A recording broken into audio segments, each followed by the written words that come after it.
নমস্কার, আমি রীতা। কেমন আছেন সবাই? আশা করি সবাই ভালো আছেন, আর আমরাও ভালো আছি। আমার নতুন আরও একটি ব্লগে আপনাদের সবাইকে স্বাগত জানাই। দিনটা ছিল রবিবার, 24শে ডিসেম্বর।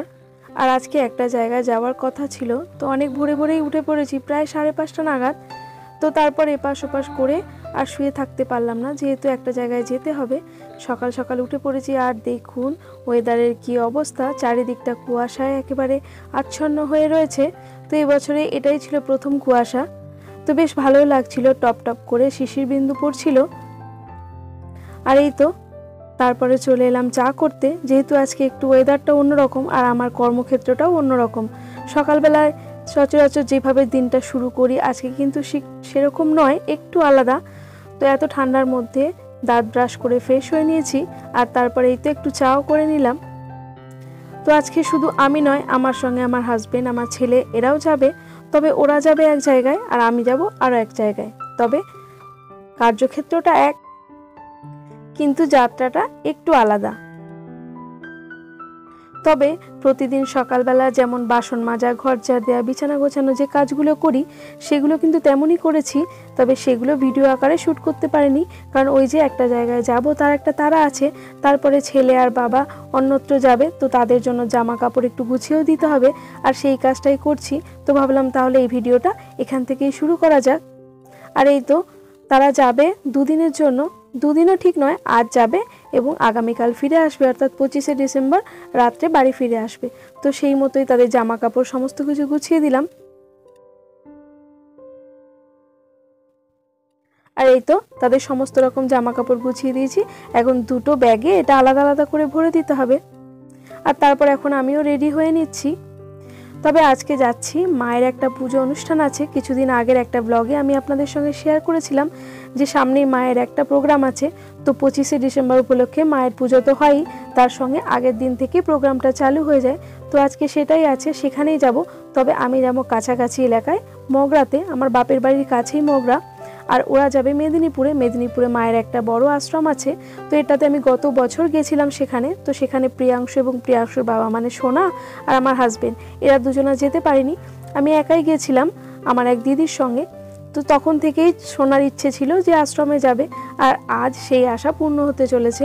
কারণ এর আগে দুবার ঠিক করার পরও তারা যেতে পারেনি, নানা রকম বাধাজনিত কারণে সেটা আর হয়ে ওঠেনি। তো আজকে সেটা হবে। তো যাই হোক, এই তো সকাল সকাল রেডি হয়ে শাড়ি পরে নিয়েছি। যে শাড়িটা ঠিক করেছিলাম সেটাই পরেছি, তবে ব্লাউজটা যেটা ঠিক করেছিলাম সেটা আমার গায়ে ঠিকঠাক হচ্ছিল না, তো সেই জন্য সেটাকে চেঞ্জ করে এটা পরেছি। তো কেমন লাগছে একটা কমেন্ট করে জানাবেন। শাড়িটা পরতে আমার বেশ ভালোই লাগে, তবে এই কি তাড়াহুড়োর মধ্যে শাড়িটা আমি তাড়াতাড়ি করে পরতে পারি না, একটু দেরি হয়। আর ওই কারণেই আমার ট্রেন ধরতে একটু টেনশন হয়, তাই আগে ভাগে সমস্ত কিছু গুছিয়ে নিয়েছিলাম। আর এই তো আমি প্রায় একরকম রেডি হয়ে গেছি, আর ওদিকে সোনা এবং সোনার বাবা দুজনেই রেডি হয়ে গেছে। আর এই চুড়িগুলো মেলা থেকে এনেছিলাম, সেটা তো আপনাদের সঙ্গে শেয়ার করেছিলাম। তো আজকে এই চুড়িগুলো পরে নিচ্ছি, কারণ দেখেছি মায়ের এরকম কোনো পূজা অনুষ্ঠানে সবাই এই ধরনের কাচের চুড়ি বা এইরকম ডিজাইনেবল চুড়িগুলো পরে, আর বেশ ভালো লাগে। সেই কারণে আমিও পরে নিলাম, কারণ এরপর আর মনেও থাকবে না চুড়িগুলোর কথা, জানেন তো, এই যে এসে খুলে রাখবো তারপরে আর মনে থাকবে না। তো এই তো আমার সাজ পুরো রেডি। তবে হ্যাঁ, একটা জিনিস বাকি আছে, গলাটা ভীষণ খালি খালি লাগছে, তাই না? তো চলুন একটা হার পরে নিই। আর এই হারটা আমার হাজবেন্ডের, অনেক বড় রূপোর একটা চেন। তো এটাতেই মায়ের একটা লকেট পরিয়ে নিয়েছিলাম। তো যেহেতু মায়ের অনুষ্ঠানে যাচ্ছি, তাই এই হারটাই পরে নিলাম। ব্যাস, আমার সাজ পোশাক পুরো কমপ্লিট। তো ওদিকে দেখি রান্নাঘরে তারা খেতে বসেছে, একবার ডাক পারলো, তাই গিয়ে দেখে আসলাম। আর এই তো ব্যাস একেবারে পুরোপুরি রেডি। আর এবার কানেরটা না, এটা আর চেঞ্জ করব না। আর এই যে ছেলে আর বাবা দুজনাতে খেতে বসেছে, কারণ অনেকটা দূরে যাবে, তাদের পৌঁছতে পৌঁছতেই প্রায় 4টে সাড়ে 4টে বেজে যাবে। কারণ মেদিনীপুর এখান থেকে অনেকটাই, সেটা হয়তো আপনারা আন্দাজ করতে পারছেন। ঠিক আছে, চল চল চল, ছুটবি না, আমি যাচ্ছি তো, ছুটবি না, ওকে চল। এই যে টাকা নিয়ে নিয়েছি, এবার টিকিট কাটবো, মেদিনীপুর যাবে না, মা আলাদা টার্গেট হবে।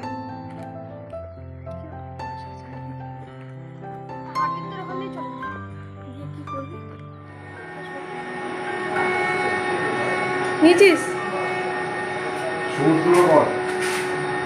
রেখে দে, কাছে রেখে দে। ব্যালেন্স দিয়েছে নাকি?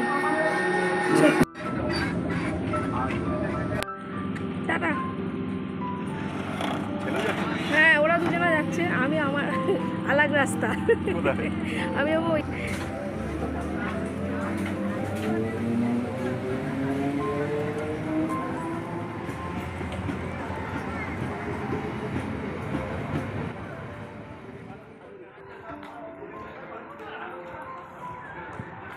কোনটা, এটা ছাড়বে? এই তো টোটোয় উঠে বসে পড়েছি, আর হাজবেন্ড আর সোনা তারা তাদের মতো বেরিয়ে গেল। তো এইবার আমি টোটো করে একেবারে মগরা চলে যাব, যেখানে মায়ের পুজোটা হচ্ছে।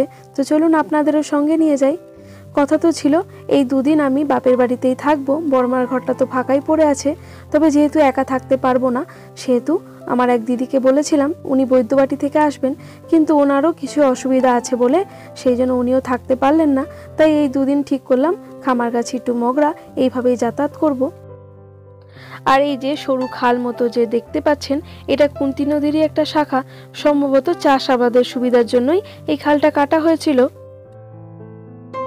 আর এই তো চলে এসেছি রেণুকা ভবন। এখানেই মানে এই লজটাতেই মায়ের অনুষ্ঠান হচ্ছে। চলুন দেখা যাক কোন ফ্লোরে মায়ের অনুষ্ঠান হচ্ছে। তো এই তো বাইরে থেকে মায়ের ব্যানার টানানো রয়েছে। আর এখানে নিচে অনেকগুলো তোষকও দেখতে পাচ্ছি। আসলে অনেকে যারা দূর থেকে আসবেন তারা রাত্রের বেলা এখানে থাকবেন, তো সেই কারণে এই তোষকগুলোর ব্যবস্থা করা হয়েছে। আর এই তো একেবারে উপরে চলে এসেছি। আর এখানে বাথরুম বলুন বা রুম বলুন বেশ সুন্দর, নিট অ্যান্ড ক্লিন। এদিকটাতে ছেলেরা থাকবে। আর এইটা হচ্ছে মেডিটেশন হল, যেখানে মায়ের পুজো হবে প্লাস মেডিটেশন। আর তারপরে চলে এলাম ছাদে, এখানে খাওয়া দাওয়ার ব্যবস্থা করা হয়েছে। আরে আমি তো ট্রেনে উঠলাম, ট্রেন তো এমনিতে একটু লেট না, কুয়াশা বলে। ঠিক আছে, আমি ব্যবস্থা করে দেবো। ও দেখেছো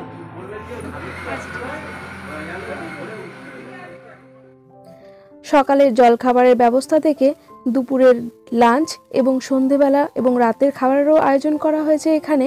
তো যারা যারা থাকবে তাদের কোনো রকম অসুবিধা হবে না। যাই হোক, আমি তো 9:20 ট্রেন ধরে তারপরে অটো ধরে এখানে চলে এসেছি।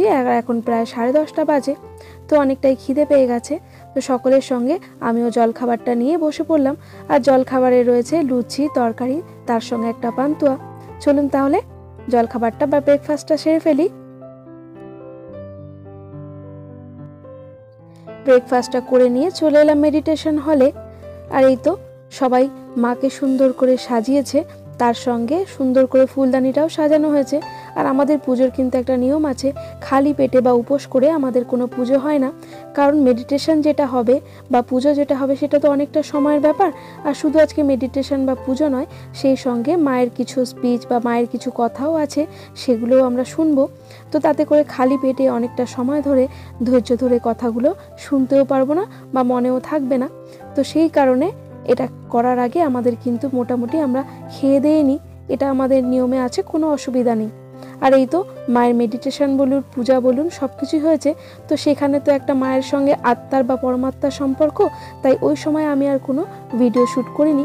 সেখানে অন্তর দিয়ে সেই জিনিসটা রিয়ালাইজ করাটাই ছিল আমার কাছে সব থেকে গুরুত্বপূর্ণ বিষয়।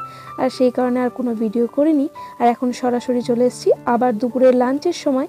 এখন 2টো বাজে।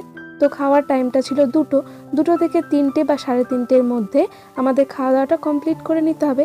তারপরে আবার বাকি সেশন শুরু হবে। তো আজকে রাত্রি 9টা পর্যন্ত প্রোগ্রাম আছে, কিন্তু তার আগে যারা যারা যেতে চান বা দূরে থাকেন তারা চাইলে যেতে পারেন। নেক্সট দিন তো আবারও আসতে হবে, অর্থাৎ 25শে ডিসেম্বর। আর আজকে দুপুরের খাওয়ার মেনুতে তো বেশ সুন্দর আইটেম ছিল। দুপুরের খাওয়া দাওয়া সেরে আমরা চলে এসেছি আবার মেডিটেশন হলে।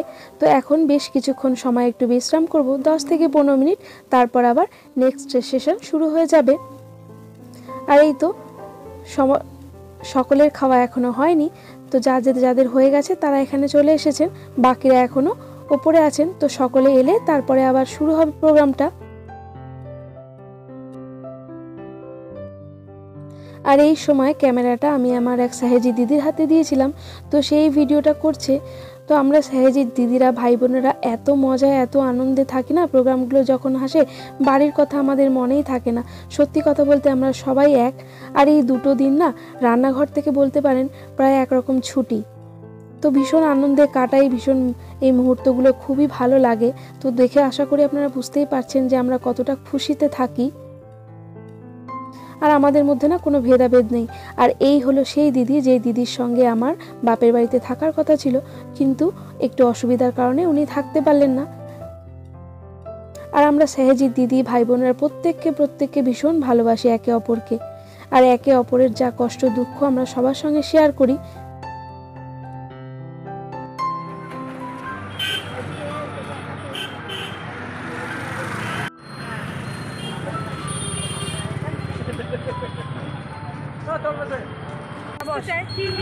হবে না, তিনজনে হবে না?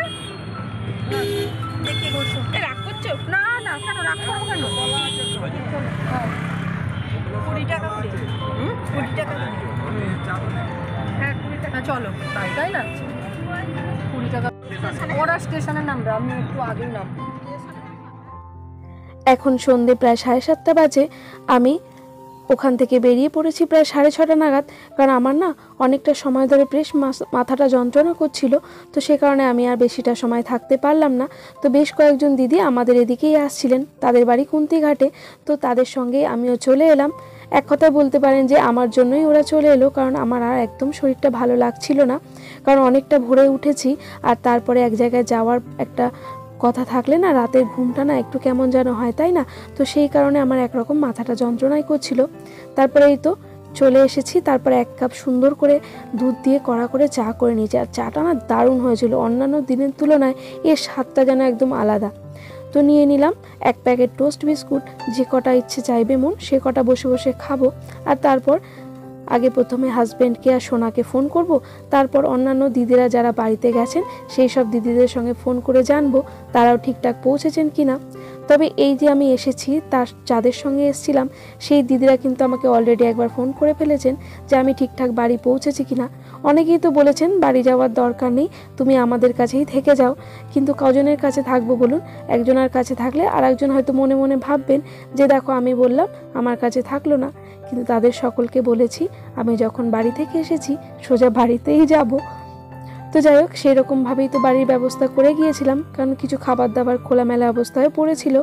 আর এই তো বাড়ি এসে ভাবলাম হয়তো আর ভাত করতে হবে না, কিন্তু দেখলাম যে দুটো ভাত আছে সেই দুটোতে আমার হবে না, তাই একটু বেশি করে চাপিয়ে দিলাম। কারণ আগামীকাল আর আমি রান্না করব না দিনের বেলাটা, যদিও দিনের বেলা দরকার নেই কারণ ওখানেই খাওয়া দাওয়া করব। তো ভাত হতে হতে বেশ কিছুটা সময় ভাবলাম একটু কম্বলের মধ্যে পাটা ঢুকিয়ে বসে ফোনটা একটু ঘাঁটি, কারণ এই দুদিন তো আর কোনো ব্লগ দিতে পারবো না, সারাটা দিনই তো বাইরে রয়েছি। তো চলুন কিছুক্ষণ আমি বিশ্রাম করি, তারপরে গিয়ে দেখতে হবে ভাতটা কেমন হয়েছে।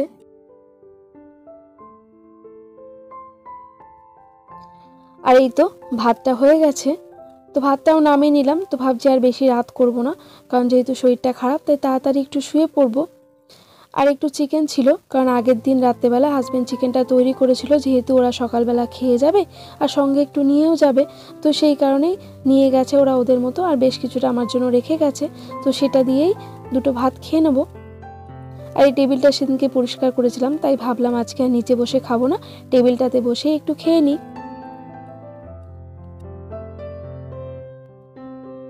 আর সোনার বাবাকে ফোন করেছি, তারা পৌঁছেছে প্রায় 5টা নাগাদ। তো ওখানে তারা হোটেলে তাদের খেতে হয়নি, কারণ সঙ্গে খাবার নিয়ে গেছিলো, সকালবেলা যে ভাতটা করেছিলাম সেই ভাত আর সঙ্গে চিকেন। তো সেটা দিয়েই তারা দুপুরের খাবার সেরেছে, আর তারপরে রাতের খাওয়া দাওয়া তাদের প্রায় হয়ে গেছে। আর এই তো এবার আমি শুয়ে পড়বো, তাই জন্য মশারিটাও টাঙিয়ে নিচ্ছি। আর এইভাবে একা একা বেশ একটু ভালোই লাগে, কখনো কখনো কিছুটা সময় একা কাটাতে, জানেন, মন্দ লাগে না কিন্তু।